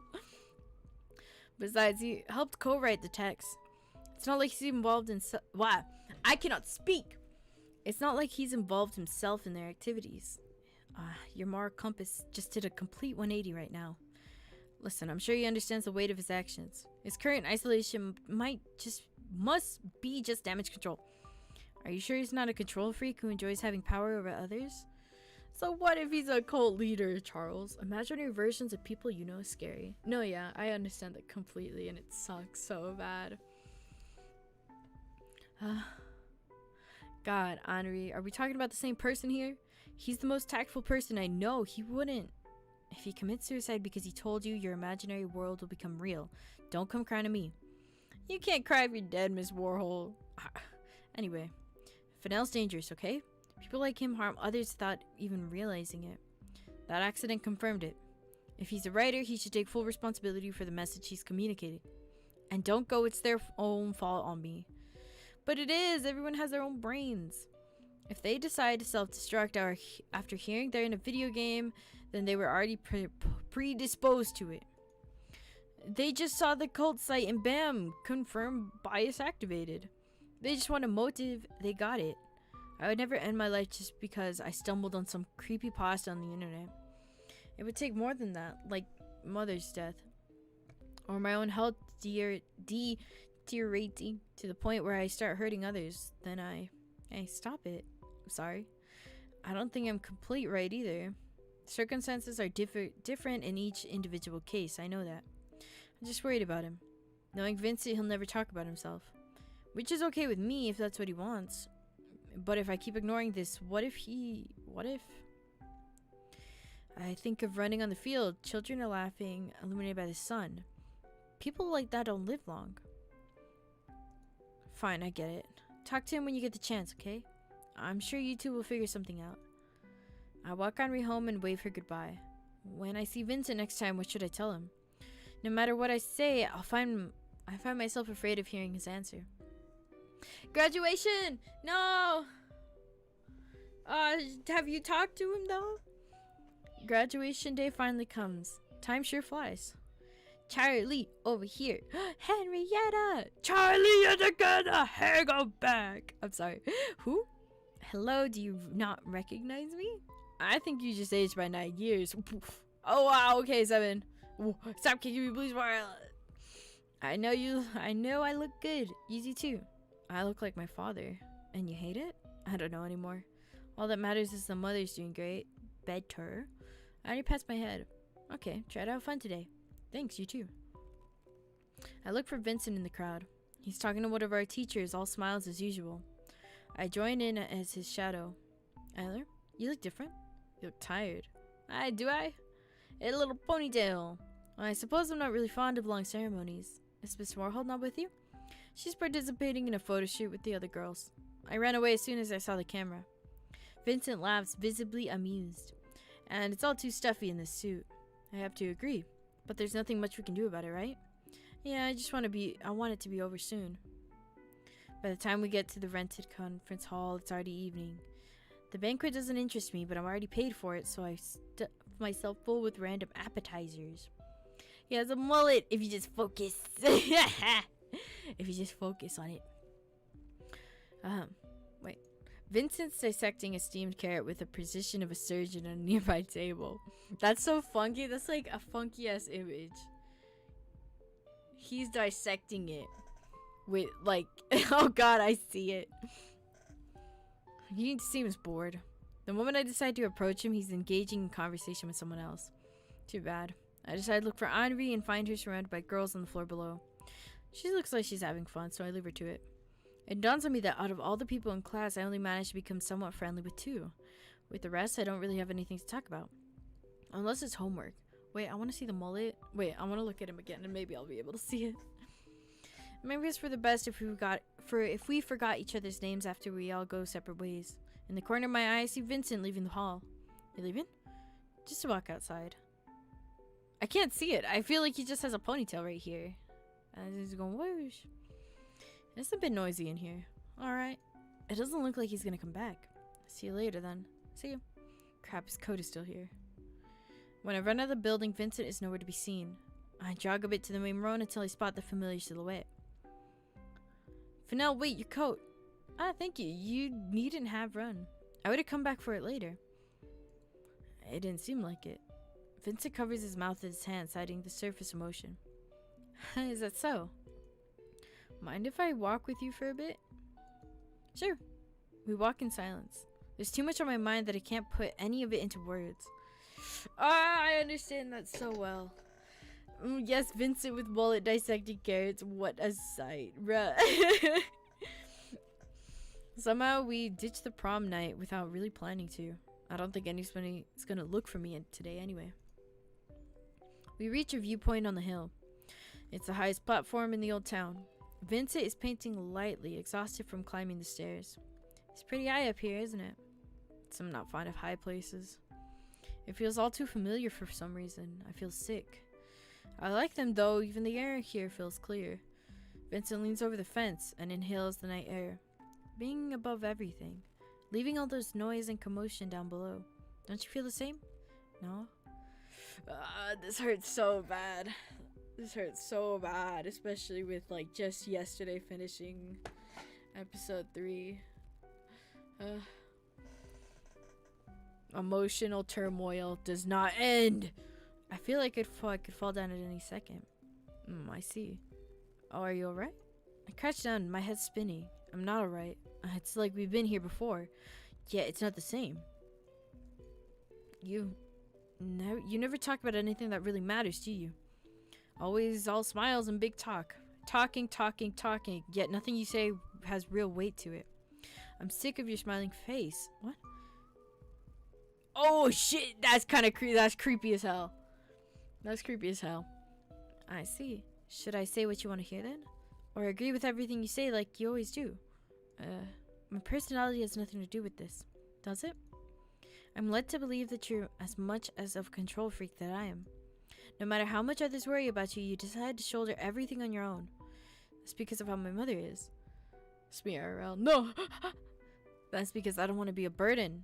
But that for you, it's all about your image. But if I asked for help, who would prove it? You? At the very least, I'd listen to what you have to say. You just don't trust me enough. You don't trust anyone. Vincent's eye gleamed with ice.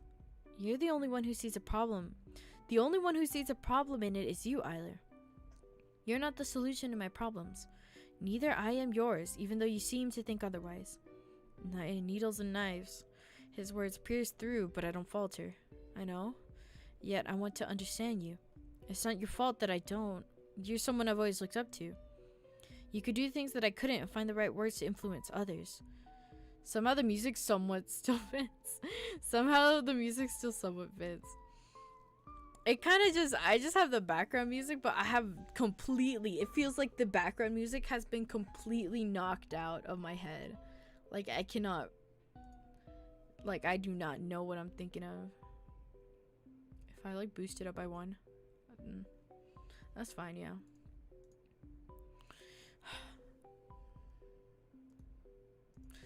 It always felt like your opinion mattered. I crouched down and faced the ground, suddenly flustered. I thought I wouldn't mind losing my individuality if it meant getting influenced by yours. Vincent's gaze became absent-minded. I'm a bit envious. I have no one like that. There's only myself, always have been. I have no role model and have a hard time finding a reflection of myself in other people. It's like standing on the other side of a one-way mirror. But I don't think the other's is inferior to myself. In fact, I like people a lot. That's why I try to show it with appropriate words. Language passwords, just like we discussed once, remember? Friend, soulmate, partner. These are all very easy to say. The only difference is that while they have meaning to others, these words sound empty to me. I never felt close to anyone. That kind of understanding. This hurts so bad. Ugh! That kind of understanding. Vincent Fennell doesn't exist until I created him. I remember Vincent in the kindergarten. Emotionally dead kid gathered crowds around him with useless trinkets from popular shows. The only time he ever showed emotion was when he tore off wings from those ants claiming to be in control. Control? Is that what it's all about? You claim that you don't mean things you say, that your personality is fabricated. I don't think you're being entirely honest. You're right. I don't mean it either. He's insufferable. However, Vincent isn't looking at me. His mind is elsewhere. Like there's a wall between myself and the rest. Ever since my childhood, I've been trying to break through it by trying to be someone I'm not. Yet it's meaningless. Even if I make it seem like he exists, I can't become him. Deep inside, I must be the same child who laughed at those ants whose wings he tore off, just because it was the only time when he felt like he was in control over someone's life. Because he lacked control over his own. Still, you've been trying your best, haven't you? All this talk about a quiet place, those bruises. I think it's pretty obvious at this point that whoever you live with, I stumble on my own words. They haven't been treating you well. The Vincent I remember was an empty husk of a person. It's like you were never physically there at all. Yet with time you were able to regain control over your life.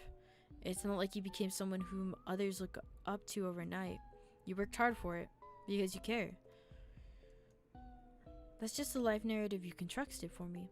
It's nothing that pretty. I can't be proud of being Would you rather dissociate for the rest of your life? I don't want that either. Both choices are wrong. There's just no hope for me, is there? This life, I already tried to put an end to it. A month ago. Huh? I didn't think much of it. It was something I knew would happen one day or another. Naturally. Yeah, I ended up not going all the way. I thought, still haven't returned the notebook. I was supposed to put an end to everything. For a ridiculous reason like that, I didn't. My eyes began to sting, but no tears come out. I may be insignificant, frankly boring, but I'm gonna do my best to become someone you can consider your equal, so that you won't feel alone. You remember the bandage on his neck? Shit, dog, nah. I'm doing my best, in the corner of my eye, I see Vincent crouching down near me, putting a hand on my shoulder. Don't push yourself, he says. His gaze remained frozen. You're already doing enough. Empty words and template phrases. Neither of us can find comfort in each other's words. Neither of us know what to do. I want you to live, I croak out, not to a corpse, not to an imaginary construct, not to a vacant shell, but to Vincent Fennell himself. History repeats. I can't see his face. I see, Vincent simply says. No tears, no surprises. That's how Vincent Fennell is.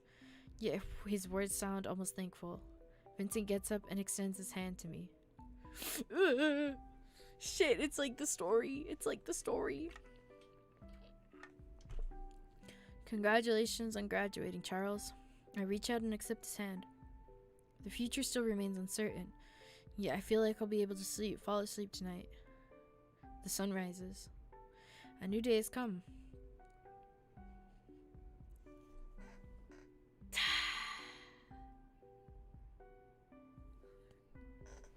That was so good. I got tears in my eyes.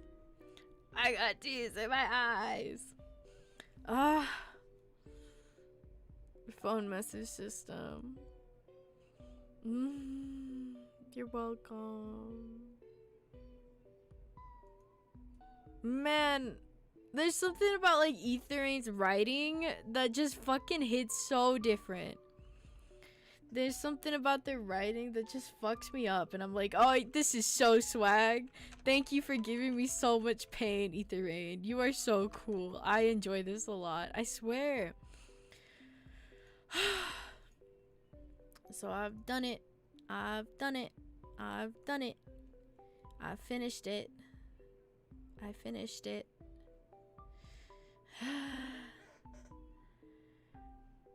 Oh my god. Congratulations on finishing Heaven's Gate. Thank you. I finished and so now we can talk about it. We can talk about the series together for like at least 30 minutes because my god. So was that was a different life, right? Was that like a reborn situation? Was that because I'm confused on where that belongs in like the timeline.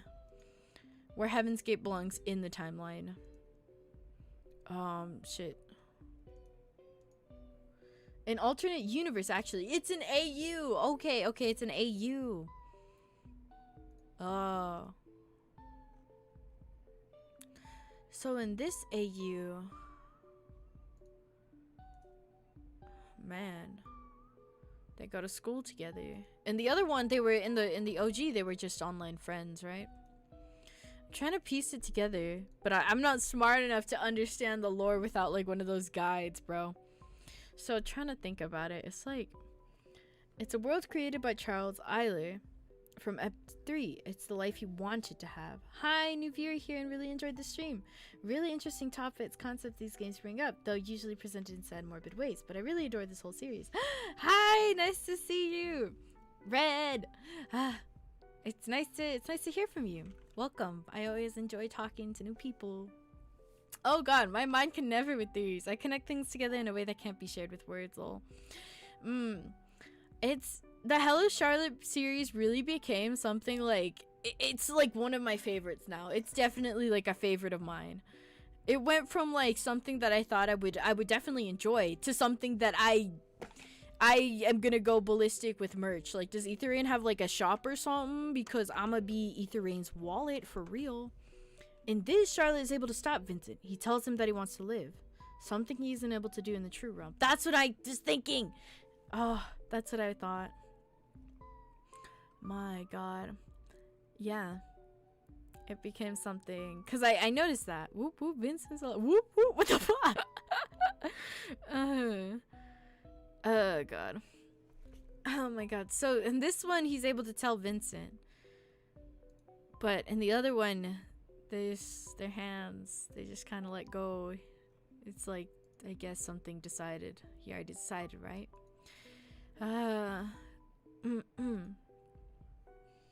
My god. It's like, it's very much like, man. The Hello Charlotte series really became something I fucking love, like, so much. I didn't think I was gonna like it, like, that much, but I love it, like, way too much. It's become way too much, you know? Oh my god. We're not sure he could have done it after graduation. We're not sure he could have done it after graduation. Yeah. No. This series has become something I fucking enjoy, like, a lot. I don't know, it seemed like, because, I mean, Etherane said it in the, what is it, the episode 3 bonus room thingy, that, like, yeah, this is something that, like, you know, fictional, but there's also some very real moments in there. And it's like, some of the stuff that you viewed could have been very real, like, extremely real, which is very interesting because it makes me think about what I just saw and, like, what could be literally something that happened, you know? But let's hope for the best for Charles, him, and Henri. Let's hope for the best. No, that was so enjoyable. That was so enjoyable. I'm just like, man, there's so many good things about this series. There's so many things to think about. And then there's the AUs that kind of help it feel a little better, but you gotta remember that the AUs. I didn't realize that this was an AU, though. I understand it after somebody told me, but man, I'm crying.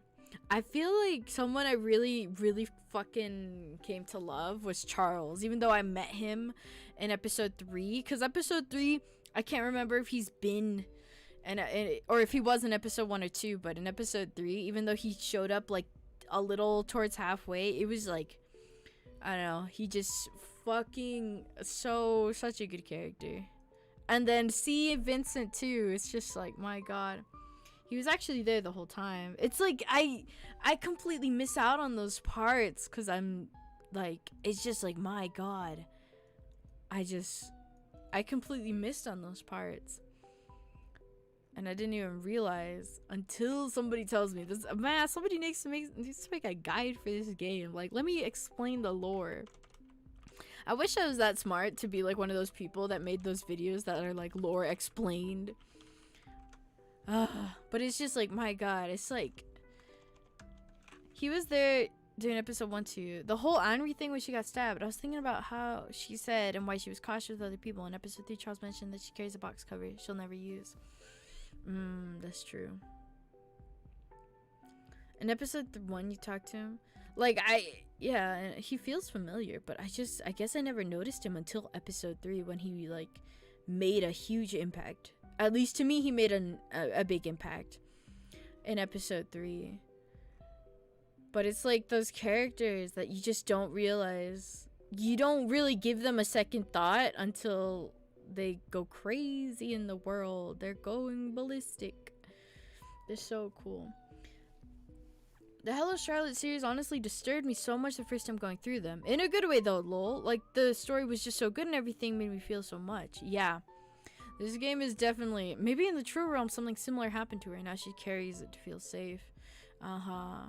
I mean, what she said was very real. Like, after the, like, I guess stabbing that she had, that was something that, I mean, I feel like most women go through.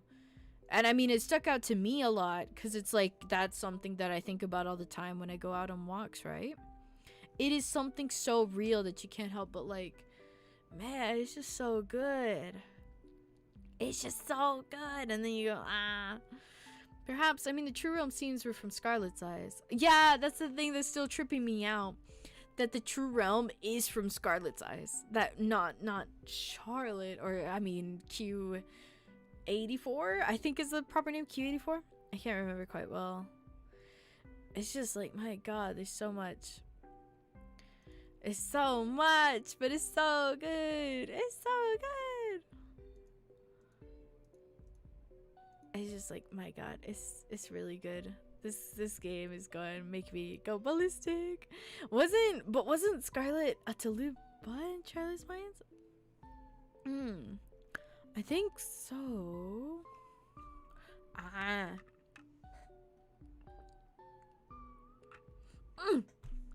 accidentally spilled water. I'm looking through like the Wikipedia page right now, so here. These ads. Where's my ad blocker? Turn this on, please. Always. No. Why isn't the ad blocker working? Turn yourself on. Yeah, she is until she wasn't, but she had her memories from the true realm. You know what? Let me fix this so you can see this screen too, but like only... I swear the ads always get in the way. Get away. There you go. Whatever. We'll leave on the ads. So, okay. I'm going through this because I can, okay? I didn't realize this was him too, but he was taking on the other form. Who knows, honestly? It's pretty interesting though. I'm just showing this so you guys can see what I'm looking at. It's like... this series got me going. I'm going crazy. Oh, you really shouldn't read the Hello Wiki. Really? I'm just kind of looking at the pictures. I'm looking at pictures. Why shouldn't I read it? Let me see the pictures. You had the picture. Where'd the picture go? I'm looking at the pictures right now just because I want to see what they look like or what is considered who, you know? Cause Oh, I get it. C and Charles. But I thought it was, oh. For a long time, the owner didn't add Charles' information because they didn't like the character. That's so stupid. I'm getting out of here. I'm getting out of here. I'm getting outie. Outie. Let me out of this place. Why didn't they do that? That's upsetting. They didn't add Charles' thing because they don't like his character? Or their character. That's dummy. But you can still use it for images. Yeah, I'm just looking at the pictures. It has like the entire picture gallery, I presume. My god, but I kind of, so then that means, yeah, dude, last time I seen a wiki bible from Fairytopia had a combination word. Wikis are wild. Nah, wikis be wild. I just went on here because this is the closest thing I saw. Oh my god. Okay, so that means, okay, so we did. I thought the entire time that C was Vincent. Does that mean C is Charles this entire time? And took Vincent's form? Or am I going crazy? Because I didn't realize that I was so stupid. I just connected the dots and he just took out like the entirety of his name and just left the first letter of the name. If you scroll down Charles' gallery, you find an image of Vincent and Charles dining together. Let me see. Let me see. Gallery. Dun, dun. Dun, dun, dun. Wait, what? Oh, wait. Oh, fuck. Vincent and Charles dying together. Show me him and them dying together. No. Dining and eating food. No. Wholesome Vincent and Charles content. I'm trying to find it, please. I need this now. Not. No, dude. I didn't mean it like that. I'm sorry. I didn't mean it like that. I can't find it. No. It's because I made the mistake. I'm gonna cry. This is gonna be so upset, bro. Let me. Oh wait, I need to change the fire. Where's the pictures? I'm so upset right now, bro. This series just did something in my brain, and now I cannot think. It should be the last image there. I just realized that, like, fuck. I just realized I didn't change the page. It's like, he does have like a mullet. Isn't this a mullet? That should be considered a mullet, right? I think that's considered a mullet in all honesty. It's not like a, I feel like, yeah, that's like a genuine mullet. Bum, bum. Man, I don't know. Hello Charlotte is just so, it is, I'm telling you. You have been telling me and shit. Oh, I didn't realize, I thought for a while that Henri's hair was like properly black until we saw that one scene in episode 3, and then I was like, is that her or is that like some other girl getting bullied? And then I feel like now I'm like, oh, it was genuinely her, and I feel 10 times more bad. My god.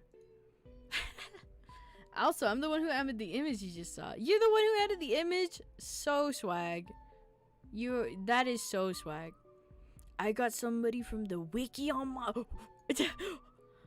conspiracy theory enthusiast. What if we're living in a fictional world? We can make a religion out of this. Bruh. I really like Charles. Maybe that's just me being like, oh my god, his yellow eyes, and like yellow has like an actual meaning in, I guess, Charlotte's universe, right? In the Charlotte world, right? I feel like there's been a lot of theories, like a lot of stories done that way, where it's like, yeah, what if we're living in a spooky world in the TV, guys? Oh my god, like what is it, the YouTubers that are like, what if we actually live in the TV, guys? Oh, I think that would be so scary. Can I get 100 likes, please? And some Roblox. I feel like Hello Charlotte does it in such a powerful and good way that I just can't help but think this is the superior way, you know? This is how you introduce, this is how you do a story, you know?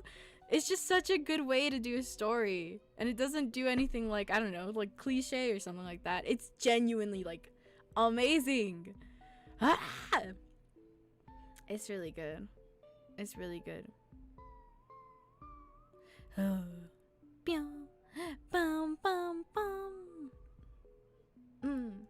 Yeah, I just feel like this is just really good. I just really, man, I really want some merch. Anybody got some merch I can buy of Hello Charlotte, please? This would be great to hang on a wall or something, bro. It's like, art is incredible. Art is very incredible, especially the way that this is drawn. I don't know, I like it. I think it's very well. I think it's really fucking good. It is so nice. It's so nice. Oh my god.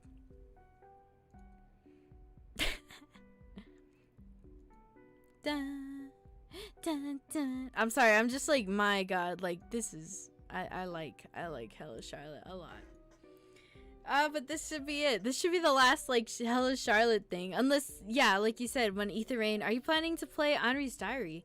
I was like, I was thinking about it. How do you do that? Is there a way I should do that? Because I wasn't able to find it.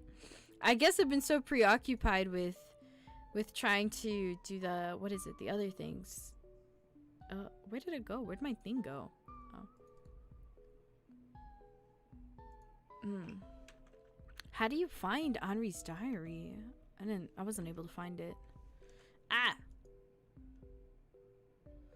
Let me look it up.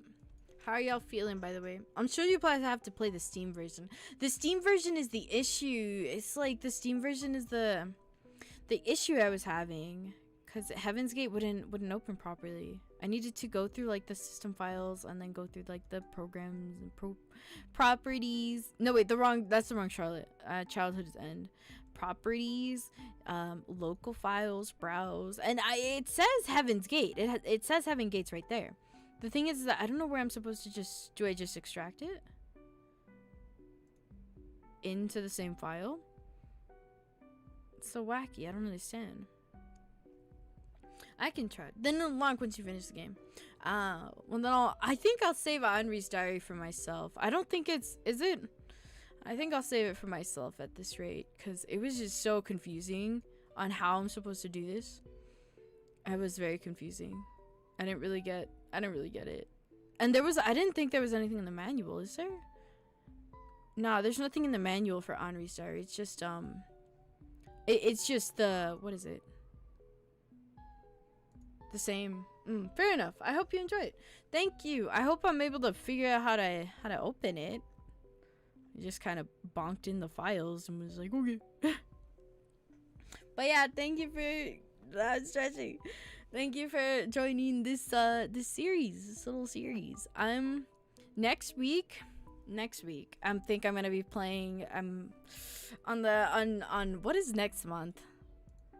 Next month on the 2nd, I'm gonna be playing Etherane's other game, the Tomorrow Doesn't Come for Those Without Blank. And that's when I'll play the other stuffies. And that should be Etherane's like last game that I play, right? So, oh wow.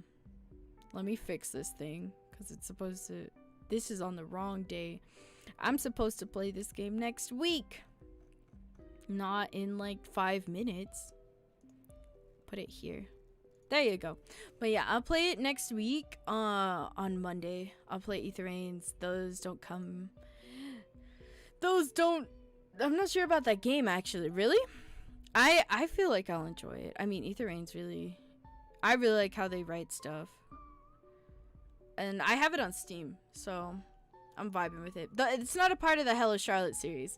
I don't think it is, and it doesn't seem like it is a part of Hello Charlotte at all. And so it's gonna be its own thing, right? But I'm gonna play that one, and it'll be the last of Etherane's stuff that I have played, right? And then after that, I'll find something else. And I'm thinking of after that, I'll finally be able to play The Witch's House or One Shot, right? I haven't really touched it, and I'm completely blind. All I know is that there's a lot of metaphors. The art style is really interesting. It's like it's so chalky, if that makes sense. It looks like it was drawn with, what is this material? Oh wait.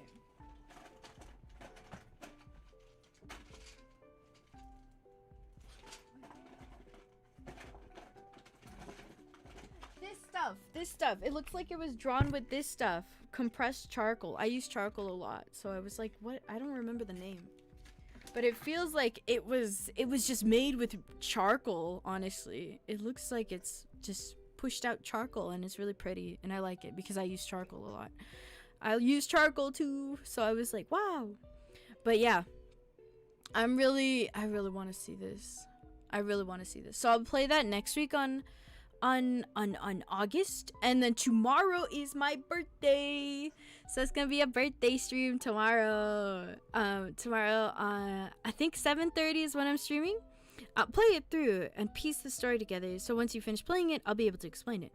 Dang, that's ID. I'm vibing with that. Don't force yourself to play it though, you know what I'm saying? Have a good time enjoying it, because I hope I feel like I'm gonna enjoy it a lot. That's exciting.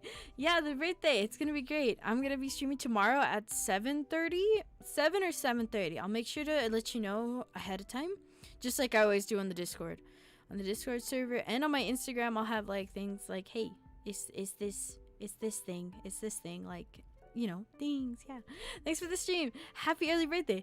Thank you, Red. It's very nice to hear.